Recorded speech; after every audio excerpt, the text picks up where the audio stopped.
नमस्कार दोस्तों, आज हम लोग जो है भक्ति आंदोलन के बारे में देखेंगे। जो मेडिवल पीरियड की जो भक्ति आंदोलन है उसके बारे में। और इससे पहले हमने मुगल काल और दिल्ली सल्तनत काल का भी वीडियोस अपलोड कर दिए हैं, तो आप लोग ने देख लीजिएगा, ठीक है ना। और देखिए, ये जो है एक नोट्स के फॉर्म में है, जो आपको हर एक डायमेंशंस के बारे में अच्छे से क्लियर से जो टॉपिक को क्या किया जा रहा है, समझाया जा रहा है, ठीक है ना। तो आप इसको समझने की कोशिश कीजिएगा।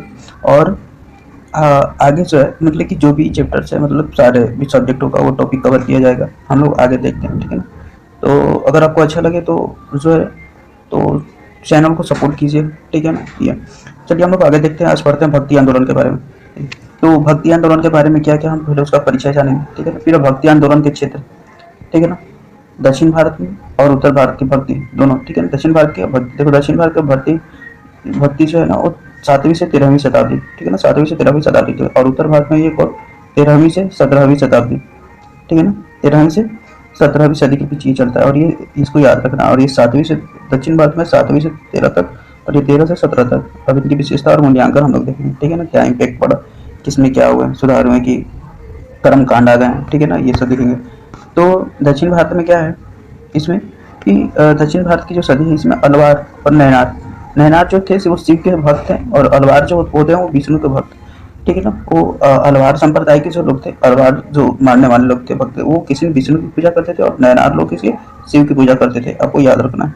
फिर आते हैं उत्तर भारत में, तो यह निर्गुण धारा चली यहाँ, और सगुण धारा, निर्गुण धारा और सगुण धारा, ठीक है ना। निर्गुण धारा और सगुण धारा। सगुण धारा में देखिए राम विठोबा और कृष्ण भक्ति। इसमें राम विठोबा सगुण धारा में किस पर दिया गया, राम पर और कृष्ण की भक्ति पर, ठीक है ना। ये राम और कृष्ण की भक्ति पर दिया गया, याद रखना है। देखिए, एक जो है दक्षिण भारत में चलती है वो कब तक भक्ति आंदोलन उसमें समय रहता है, तो 7वीं सदी से लेकर 13वीं सदी तक। इसमें जो थे दो संप्रदाय पर, ठीक है ना, अलवार और नैनार। अलवार जो थे विष्णु की पूजा करते थे और नैनार शिव की, ठीक ना।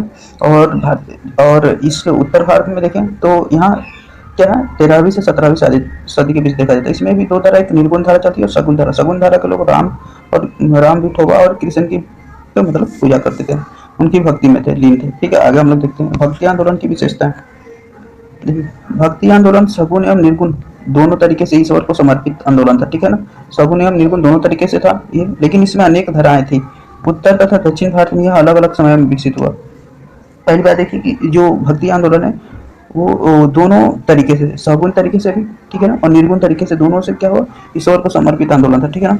और इसमें अनेक धाराएं थी, जिससे कई धाराएं थी। अभी हम लोग ऊपर देखे उत्तर एवं दक्षिण भारत में ये अलग अलग समय काल भी उनका डिफरेंट था, ठीक है ना। एक 7वीं से 13वीं और 13वीं से 17वीं तक चलता है। और दक्षिण भारत में दो भागों में बटे थे, अलवार और नैनार, और इसमें सगुण। उत्तर भारत में सगुण एवं निर्गुण। आगे हम लोग देखते हैं भक्ति आंदोलन ने के संतों ने छुआछूत, ऊंच नीच आदि बुराइयों को निंदा की।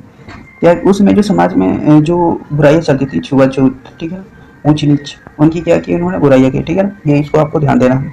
उस समय क्या जो समाज में चलता था, छुआछूत, ऊंच नीच, हो सकता है बाल विवाह, सती प्रथा जैसी सारी चीजों को उन्होंने क्या की, निंदा की, ठीक है। आगे हम लोग देखते हैं महिला अधिकारों की वकालत की।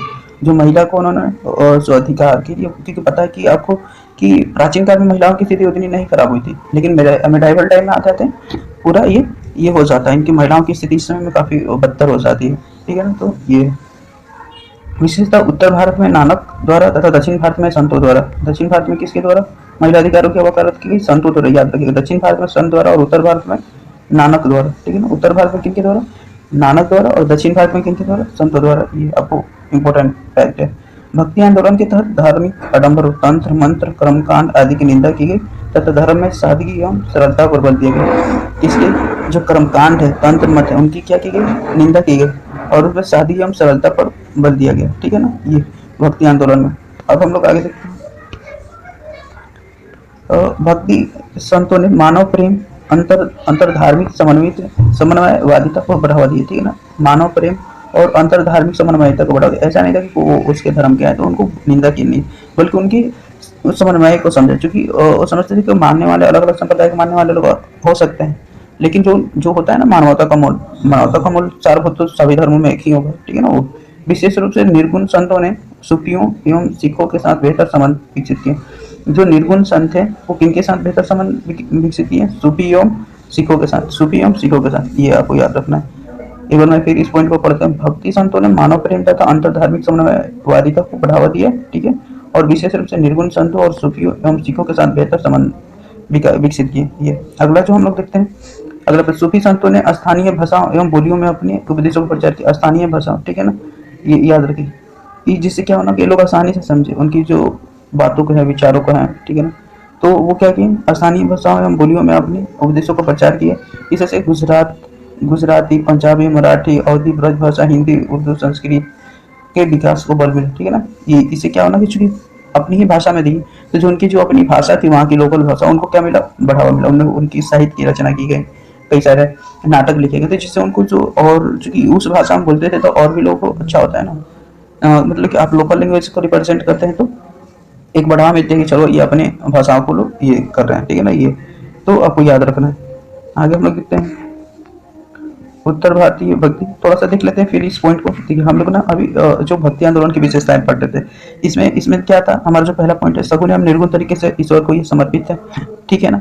इनकी कई धाराएं थे, मतलब अलग अलग अपने पंथ को मान रहे थे, और उत्तर एवं दक्षिण भारत में यह अलग अलग समय में विकसित हुई थी, ठीक है ना। ये आपको ये ध्यान देना। अब हम लोग देखते हैं आगे, जो भक्ति आंदोलन में संतों ने जो छुआछूत था, ऊंच नीच था, ये सारे जो कर्म कांड थे, ठीक है ना, तंत्र मंत्र आडावर, ये सारे का क्या किया उन्होंने, बुराइयों को उन्होंने निंदा की, ठीक है ना। ये और उन्होंने बताया कि जो धर्म है ना, वो सादगी एवं सरलता पर बल, धर्म की जो सादगी एवं सरलता है ना, उन पर बल दिया, ठीक है ना। और महिला के अधिकारों की वकालत की, ठीक है ना। उत्तर भारत में नानक और दक्षिण भारत में संतों द्वारा ये किया गया।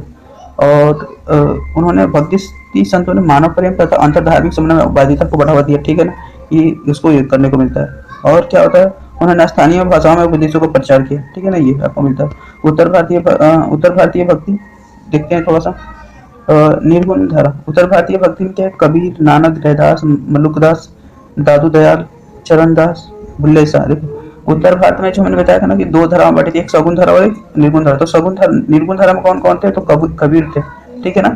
कौन दूसरा, फिर नानक, रैदास, ठीक है ना। ये इम्पोर्टेंट है, इसको याद रखिएगा। कबीर थे, नानक, रैदास थे, मलुकदास, ठीक है ना, और दादू दयाल और चरणदास, दादू दयाल, चरणदास और बुल्ले शाह, ठीक है ना। आपको याद रखना है, कबीर, नानक, रैदास, मलुकदास, दादू दयाल, चरणदास और बुल्ले शाह, ठीक है। ये अब सगुण धारा में है क्या है, सगुण धारा में था सूरदास, ठीक है, सूरदास, तुलसीदास, मीरा, शंकरदेव, संत ज्ञानेश्वर, रामदास, तुकाराम, नाभादास, कुंफन दास, ठीक है ना। इसको याद करना। सगुण धारा में कौन थे, सूरदास, तुलसीदास, ठीक है ना, मीरा, शंकरदेव, ठीक है ना, संत ज्ञानेश्वर, रामदास, तुकाराम, नाभादास, कुंभनदास। देखिए ये इनका नाम आपको याद करना ही पड़ेगा, ठीक है ना। जैसे सगुन है सूरदास, तुलसीदास, मीरा, जो मेन आप नाम भी याद कर लेंगे तो ये, लेकिन सब याद आ जाएगा तो अच्छा है, ठीक है। आगे हम लोग देखते हैं भक्ति आंदोलन की आलोचना। देखिए भक्ति आंदोलन की आलोचना क्या होती है, भक्ति संतों के उपदेश अधिकांशतः पुस्तकीय उपदेश थे। कैसे उपदेश थे, पुस्तकीय उपदेश थे, ठीक है। सामाजिक जीवन के रूपांतरण के लिए, विषमताओं को समाप्ति के लिए उन्होंने कोई बड़ा कार्य नहीं किया। उन्हें सामाजिक जीवन के बदलाव के लिए और विषमताओं की जो वहाँ विषमताएं थी, असमानताएं थी, उनको समाप्त करने के लिए कुछ बड़ा कार्य नहीं किया। सिर्फ वो पुस्तकों में ना वो सारी चीज़ों को, मतलब कि अपनी बातों को कहते थे, लेकिन वो समाज में ज़्यादा नहीं, वो पुस्तक में उसको ये उपदेश, मतलब कि बहुत बड़े स्तर पर नहीं फैला, ये समझिए। कई भक्ति संत जातिगत श्रेष्ठता में विश्वास रखते थे। जो कई भक्ति थे वो किस श्रेष्ठता में रखते थे, जातिगत श्रेष्ठता में विश्वास रखते थे, ठीक है। अगला है, जब महिलाओं के अधिकारों के सवाल पर भी अधिकांश संत मध्यकालीन मानसिकता से ग्रसित थे। जो महिला का अधिकार, चूंकि मध्यकालीन समय चल रहा था, तो उनके अधिकार को लेकर भी जो थे कई लोग पक्ष में थे, कई लोग नहीं पक्ष में थे, ठीक है ना। उन्होंने महिलाओं को मुक्ति की दिशा में कोई कार्य नहीं किया, ठीक है ना। यही इसको याद रखना है।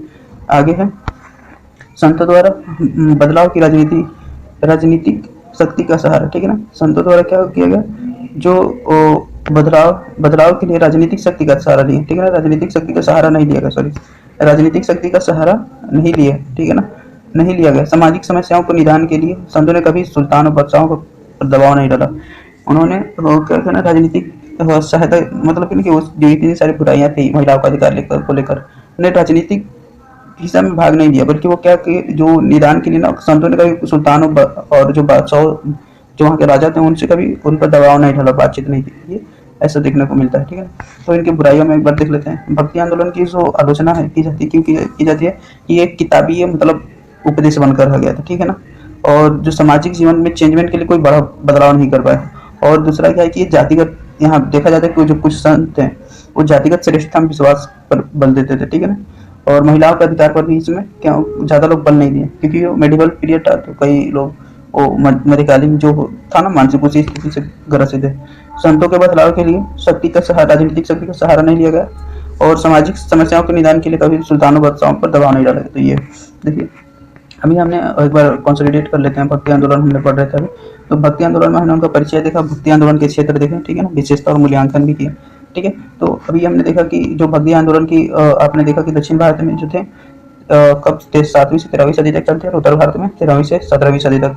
दक्षिण भारत में जो है अलवार जो थे दो भागों में बटे थे लोग, अलवार और नैनार। अलवार जो लोग थे विष्णु के भक्त हैं और नैनार शिव के भक्त हैं। और जो 13वीं से 17वीं सदी में देखने को मिला उत्तर भारत में निर्गुणधर और सगुणधर।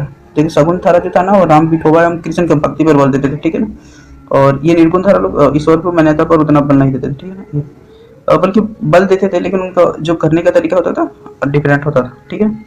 भक्ति आंदोलन में सगुण एवं निर्गुण दोनों तरीके से ईश्वर को समर्पित है, ठीक है ना। उन इसमें अनेक धाराएं हैं और जो उत्तर और दक्षिण भारत में आपको देखने को मिलती है। और इस संतों ने क्या इनको किया, छुआछूत ऊंच नीच कर्मकांड इन सबका विरोध किया, महिलाओं को अधिकार की के लिए वकालत की, ठीक है ना, और मानव प्रेम और अंतर धार्मिक समन्वयवादिता पर बल दिया, ठीक है ना। ये फिर से